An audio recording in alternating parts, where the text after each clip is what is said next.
Hello. In this video, I'll be showing you how to use QGIS along with some other tools to calculate the total length of street within a specific geographic area. This estimate of street length is something you might need if you are using the average number of dogs per kilometre of street surveyed from an unbiased route to calculate a rough estimate of total dog population size.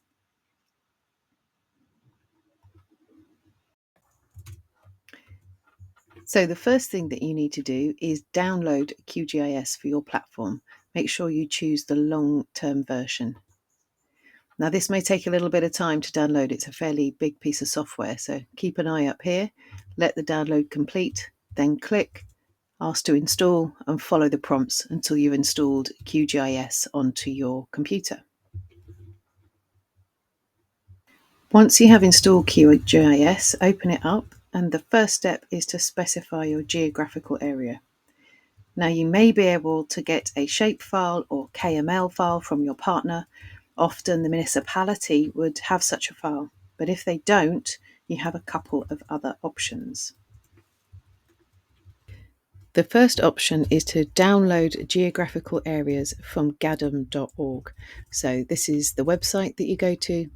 You're going to select data and then select the country that you want to download from. It might show you some adverts on the way. So I'm going to select Kosovo for this example, and I'm going to specifically ask for shapefiles. So if you click this, you'll then see that the shapefile download will start up here. When it's completed, you then need to open up that file and extract the data and put all the data into a folder on your computer. And then you can go back to QGIS and load those shapefiles in. Let me show you that step. So now I'm back in QGIS, and what I need to do is open up a new project. So we click New Project up here, and now we need to move our shape files into this project. So what we do now is that we pull up the folder where we extracted those files, those shape files, and we look for the most detailed level of shapefile, and that will be the one with the highest number. So you'll see the shapefiles go from 0 through to 1 and then 2. So we're going to take the number 2 level shapefile. That's the most detailed geographical areas. All we do is click holding down that file, and then we drop it into our project. And there it is. Just to clarify, the file that I've used, that I've dragged and dropped into this project, is the file that was ending .shp. That's the shapefile. There's several other file types in there that you don't need to worry about. It's the one that finishes .shp that you drag and drop into here. Now you can see that this map of Kosovo is sort of familiar, but it's a little bit stretched. It doesn't look quite right. And that's because it's being shown in the globe or spherical projection. So remember, the world is round. So what we need to do is reproject this map of Kosovo into a flat or 2-dimensional space. Imagine that we are unwrapping the surface of the Earth where Kosovo is positioned. To do that, and once we've done that, we can calculate the length of street in meters. And to do that, we're going to go up here to Layer, and then we're going to go Save As. Let me bring that window down. Here we go, Save As. We're saving as a shapefile. We're going into file name now. We're going to browse and put it in a sensible place, and we're going to call it Kosovo Level 2 and click Save. Now, the important thing that we need to do is make sure that we're saving it in the correct projection. So this CRS layer is not the right one. So we need to choose 34N. Now that's coming up in my list because I've used it quite recently. But if you don't see it there, what you need to do is go to this little globe, which is Select CRS, and it will give you all of these details. And then you need to search. And you want to type in WGS84 /UTM zone. And you see that you get all of this list of UTM zones down here. We actually want the 34N. And when we click that, can you see how this changed?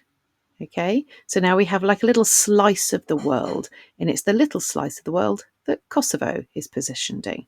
So we click OK.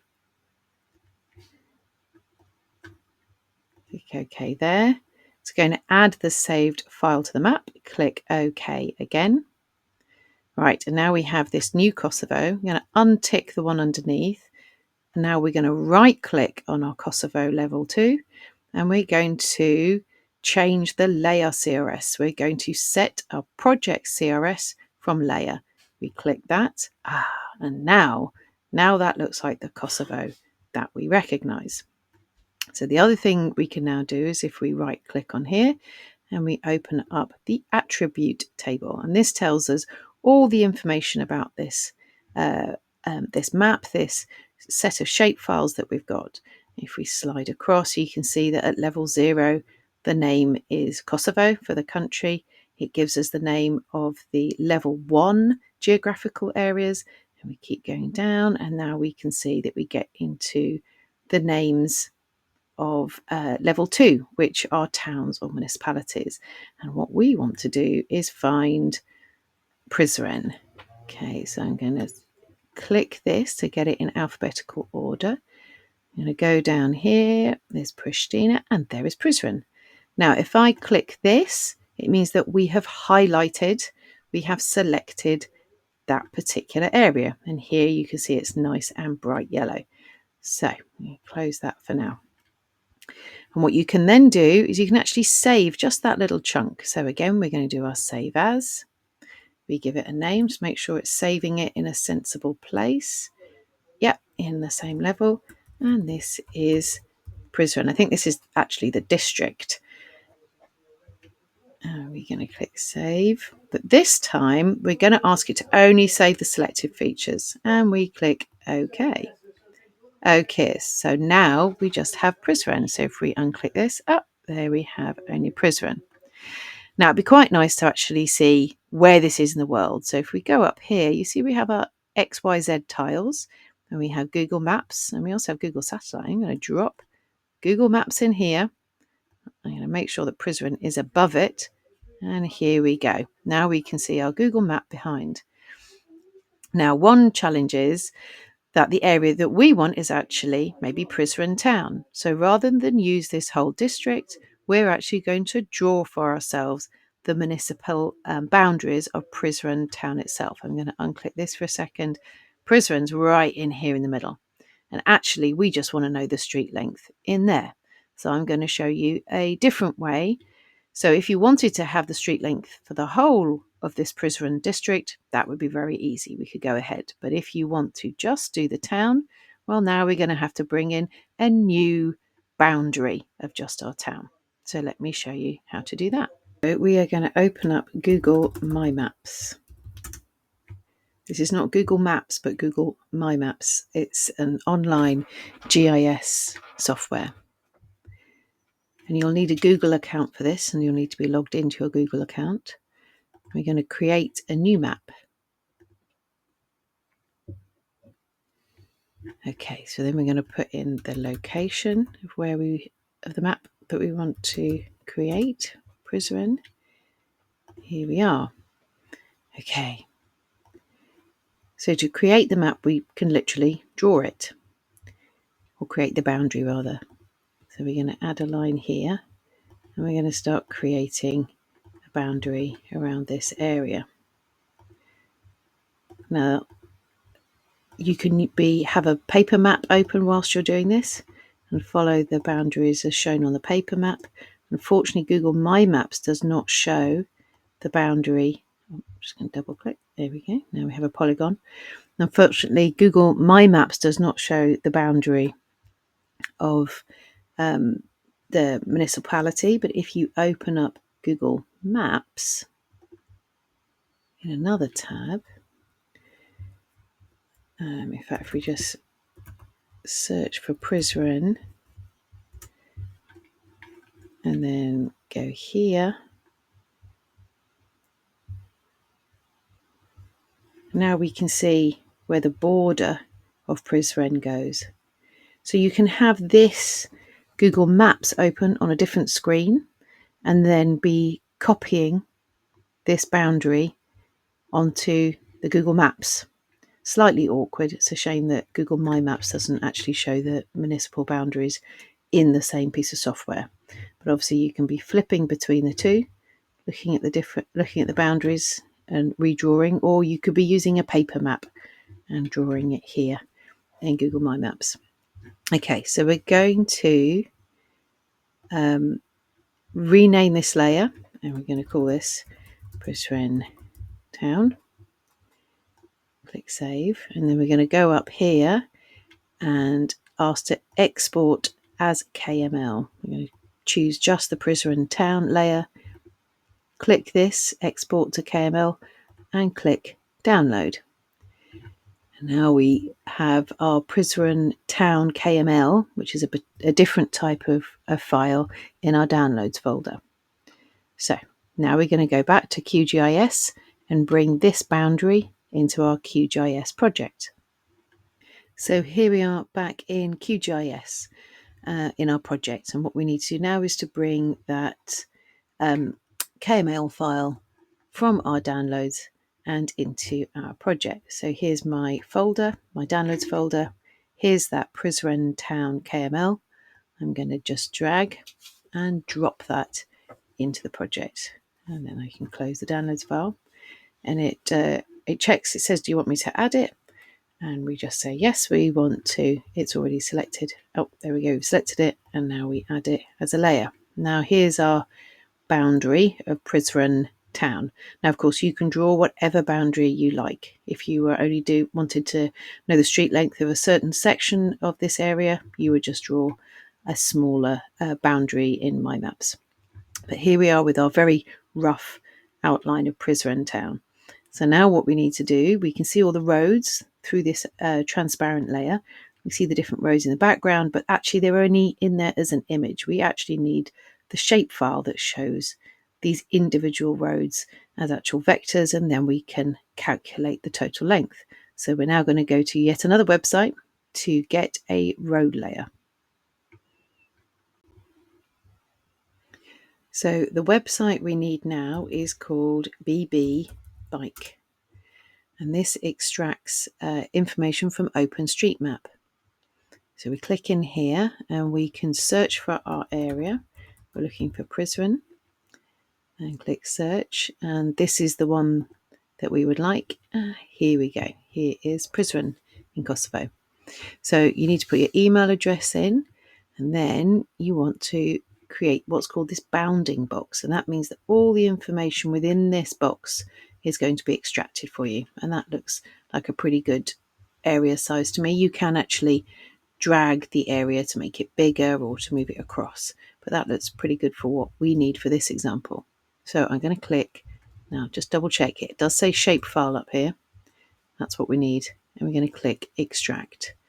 And then it tells us it's going to take a couple of minutes, 2 to 7 minutes, to extract all the information from that area, and then it will send us an email. So here I now am in my email, and I've opened up this email from BB Bike, and we can see the little link here. If I click that, it will download that folder. It's a zipped folder, so yet again, open it up, extract it, and save those files somewhere sensible. And then we'll go back to QGIS and we'll bring this data into QGIS. So here we are again in QGIS, and we are going to bring in that data that we've just extracted from BB Bike. So let me bring in the folder where we have the data. Okay. When you extract the folder, it's called Planet, and this is the lat longs of Brisbane. So we open it up and look inside shape. And then you'll see that we have lots of different data sets: buildings, land use, natural, places, railways, and we also have roads. And so we're going to find this particular file, which is called roads.shp. And I'm going to pick it up and I'm going to drag and drop that into our project. So the first thing that we have to do is we actually need to reproject our road layer like we did with Prizren, in fact the entirety of Kosovo when we first brought that in. So we're going to go up to the top here to layer, and then we're going to choose save as, and we're going to save it somewhere sensible. You can save it in here, and this is going to be roads, and I'm just going to do an underscore and then reproject. Save it in here, and again we're going to choose what's this CRS, this coordinate reference system, and we're going to choose the same one, this 34N, and then we're going to, it's going to add the save file to the map, and so we click OK. Okay, so now we're working with these reprojected roads. Okay, so the other thing I wanted to show you is that we can change how these roads look by opening this little paintbrush called Open Layer Styling. Click that and we get a new, oh, let me just try and bring this.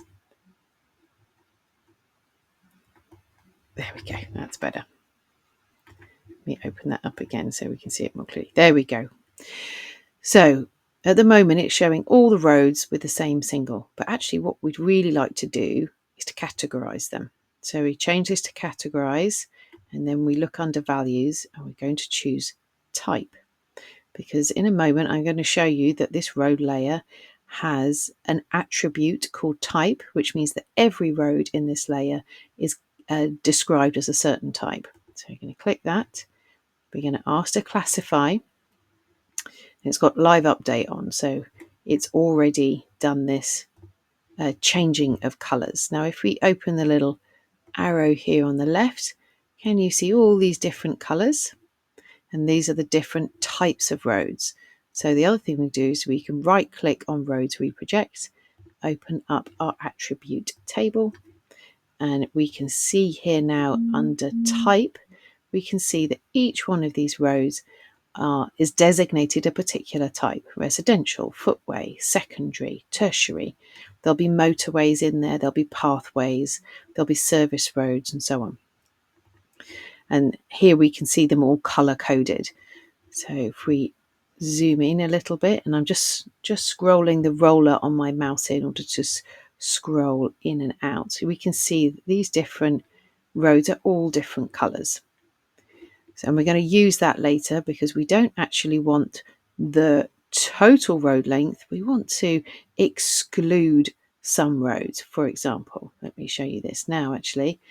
If you zoom in here, you see we have this nice green road, and I think that is probably a residential street. You see how I can click them on and off, and then I can see what different road types there are. Here I'm clicking residential streets on and off. And there's a good example here. They can also click footpath on and off. And right in the middle there, you see an orange footpath. Clicking on and clicking off. Now the problem is that that footpath has doubled the length of the residential roads. So we've already got a nice green residential line going along that road along the river. We don't want a footpath as well because that would double count that street length. So what we're going to do when we've actually extracted all of the lengths of all of these different streets, we're actually going to exclude the length of some of them. And I will exclude footpaths because they double the length of streets. I'm also going to exclude a road that we see up here. This is a motorway, okay?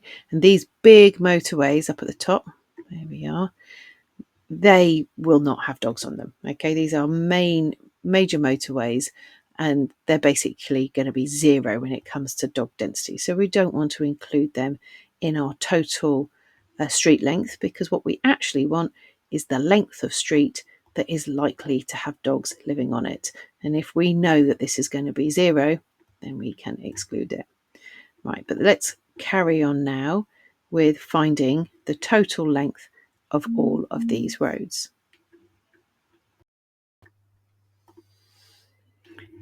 So in this next step, we need to clip just the roads that are within our boundary. So we just have our roads in Prizren.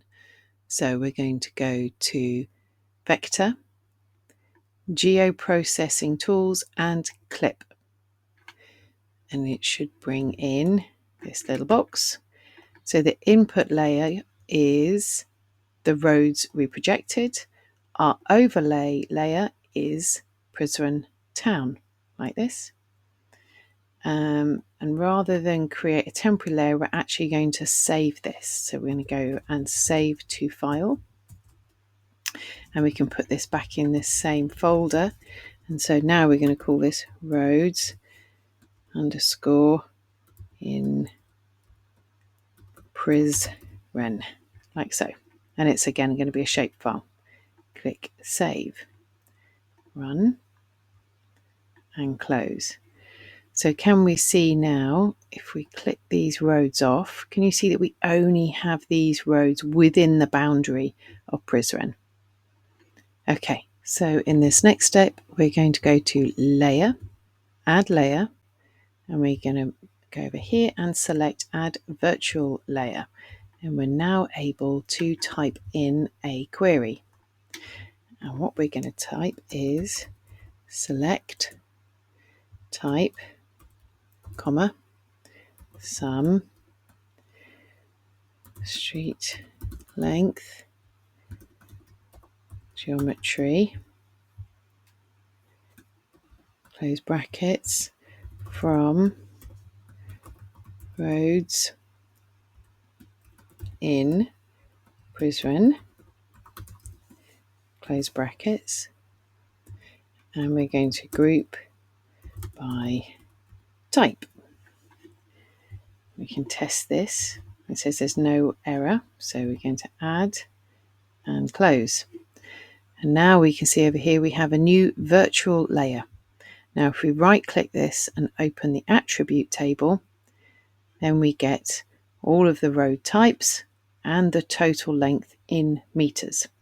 So we're going to highlight up here, do Control C to copy. And then we're going to open up an Excel file.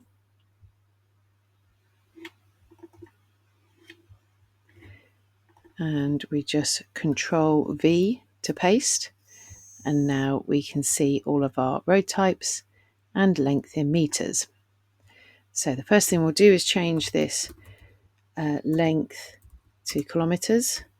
So we do equals the cell next door, divide by 1,000. And now we have the length of these different street types in kilometers. And we can, let's reduce some of the decimal points. Right. So now we want to make sure we can actually total all of this and we get this street length, but that's a little too long because we know that footways, paths, and pedestrian and steps are often doubling the length of our street. So these will all fall along the sides of residential streets or living streets or primary roads. So we're going to delete these because they will double the street length unnecessarily. And then the other thing that we need to remove is motorway, because we know that there is zero chance of having any dogs on the motorway.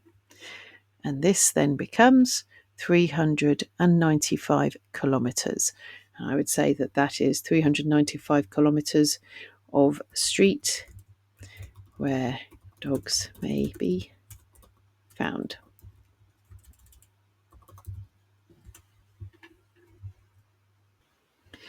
And that length of street is pretty sensible for a town of this size. It should be a few hundred kilometres for a small town, maybe a few thousand kilometres for a city. For example, Kathmandu had just over 2,000 kilometres of street, and a few tens of thousands for a large city. For example, Bangkok has around 20,000 kilometres of street.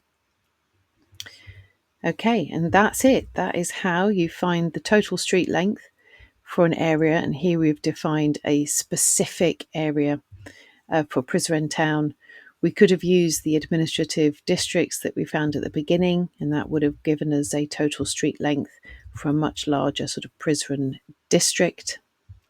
And now we can use that total street length, multiply that up by our average dog density that's recorded along unbiased routes, and that will give us our estimate of the total dog population, although not including the correction factor for detectability. And that's it.